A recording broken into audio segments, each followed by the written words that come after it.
Virus একটি স্মার্টফোনের জন্য অত্যন্ত ক্ষতিকর। আপনি কিভাবে সিলেক্ট করবেন আপনার ফোনটি ভাইরাসে আক্রান্ত কিনা? সো ভিউয়ার্স, আপনি যদি খেয়াল করেন তাহলে ইজিলি একটা প্রবলেম ফেস করবেন।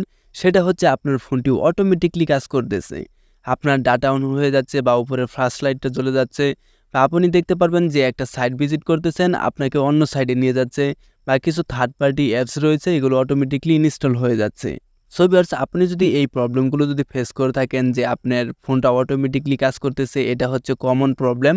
সো ভিউয়ার্স, আপনি যদি বুঝে থাকেন আপনার স্মার্টফোনটি ভাইরাস দ্বারা আক্রান্ত, তো সেক্ষেত্রে আপনি সে জায়গা থেকে কিভাবে বেরিয়ে আসতে পারেন, আমি আপনাদেরকে এই প্রসেসই দেখাবো আজকের এই ভিডিওতে। ভিউয়ার্স, যে কোনো স্মার্টফোনই হোক, আপনারটা স্যামসাং বা রেডমি, যে কোনো ব্র্যান্ডেরই হোক, এমন কোনো ফোনও এখন পর্যন্ত ক্রিয়েট বা বানানো হয় নাই যেই ফোনে আপনার ভাইরাস আক্রমণ করবে না। তো আপনার স্মার্টফোনে ভাইরাস আক্রমণ করতেই পারে, তো সেক্ষেত্রে আপনারটা আইফোনও হতে পারে।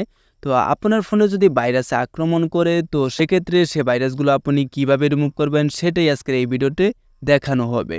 তো ভিউয়ার্স, আমি আপনাদেরকে প্লে স্টোরে গিয়ে কোনো প্রকার থার্ড পার্টি অ্যাপস ইনস্টল করতে পারবো না। এই অ্যাপসের মাধ্যমে আপনি কোনোদিনও আপনার স্মার্টফোনের ভাইরাস রিমুভ করতে পারবেন না। এমন কোনো অ্যাপসই এখন পর্যন্ত বানানো হয় নাই যে অ্যাপসের মাধ্যমে আপনি আপনার স্মার্টফোনের ভাইরাসগুলো রিমুভ করবেন। চলেন তাহলে দেখিয়ে দিচ্ছি যে কি টেকনিক প্রয়োগ করে আপনি আপনার স্মার্টফোনের ভাইরাসগুলো রিমুভ করতে পারেন। আপনি যে কোনো ব্র্যান্ডের যে কোনো স্মার্টফোনই ব্যবহার করে থাকেন না কেন, আপনি চলে যাবেন আপনার মোবাইলের সেটিংস অপশনে।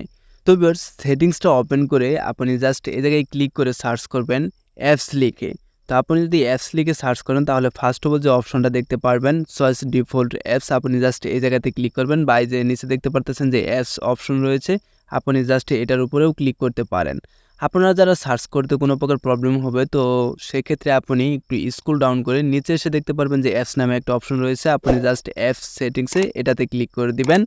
সো ভিউয়ার্স, আপনি দেখতে পারবেন যে আপনার ফোনে যত প্রকার অ্যাপস রয়েছে সবগুলো একত্রে এই জায়গায় দেখাচ্ছে। আপনি দেখতে পারতেছেন যে আপনার ফোনে যত প্রকার অ্যাপস রয়েছে, তো সেইগুলো কিন্তু আপনাকে অটোমেটিকলি এই জায়গায় সাজেস্ট করবে বা আপনার এই জায়গায় শো করবে।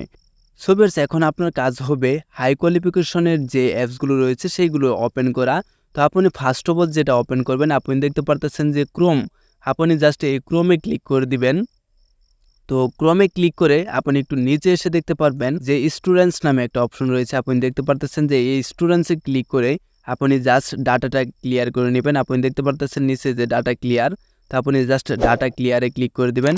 তো এরকমভাবে আপনার হাই কোয়ালিফিকেশন যে অ্যাপসগুলো রয়েছে সেইগুলো আপনি অবশ্যই ডাটা ক্লিয়ার করে দিবেন। তো একটা কথা না বললেই নয়, এখনও যারা টিসি নাজমুল ইউটিউব চ্যানেলটাকে সাবস্ক্রাইব করে নাই, তারা অবশ্যই নিচ থেকে ব্ল্যাক বাটনে ক্লিক করে চ্যানেলটাকে সাবস্ক্রাইব করে দেবেন। সো ভিউয়ার্স, আপনি ক্রোমটা ক্লিয়ার করা হয়ে গেলে আপনি জাস্ট ফেসবুকটা ওপেন করে নেবেন। আপনার যত অ্যাপস রয়েছে সব থেকে হাই কোয়ালিফিকেশন অ্যাপসটা হচ্ছে ফেসবুক। তো আপনি অবশ্যই ফেসবুকটা ওপেন করে স্টুডেন্টসে ক্লিক করে আপনি জাস্ট ডাটা ক্লিয়ারে ক্লিক করবেন, ডিলেটে ক্লিক করে দিবেন, দেখতে পারবেন আপনার ডাটাটা অটোমেটিকলি ক্লিয়ার হয়ে যাবে। তো সেক্ষেত্রে আপনি আপনার ফোনে অনেকগুলো অ্যাপস যদি রান করে থাকেন, তো সেক্ষেত্রে আপনি হাই কোয়ালিফিকেশন যে অ্যাপসগুলো রয়েছে, তো সেইগুলো আপনি কিন্তু ডিফল্টভাবে ডাটাগুলো ক্লিয়ার করে নিতে পারেন। তো সেক্ষেত্রে আপনার প্রবলেম কোনো দিনও থাকবে না। যে কোনো প্রবলেমই থাকুক না কেন, সেগুলো কিন্তু অটোমেটিকলি সলভ হয়ে যাবে। সো ভিউয়ার্স, আপনারা বলতে পারেন যে এটা কোনো অপশন হলো? হ্যাঁ ভাই, এটাই অপশন। আপনার স্মার্টফোনটি ভাইরাস মুক্ত করার জন্য এইগুলোই হচ্ছে হাই কোয়ালিফিকেশন প্রসেসিং। তো আপনি থার্ড পার্টি অ্যাপসগুলো অযথা ইনস্টল করে যদি ক্লিয়ার করেন, তো সেক্ষেত্রে কোনো জীবনেও আপনার ফোন থেকে ভাইরাস মুক্ত হবে না বা ভাইরাসগুলো রিমুভ হবে না। সো ভিউয়ার্স, আপনি এই ভিডিওটা দেখে যদি উপকৃত হয়ে থাকেন, তাহলে অবশ্যই কিন্তু এই ভিডিওটিতে একটি লাইক দিয়ে আমার চ্যানেলটি সাবস্ক্রাইব করে দেবেন। নেক্সট টাইমে দেখা হচ্ছে নতুন আরেকটি ভিডিওতে।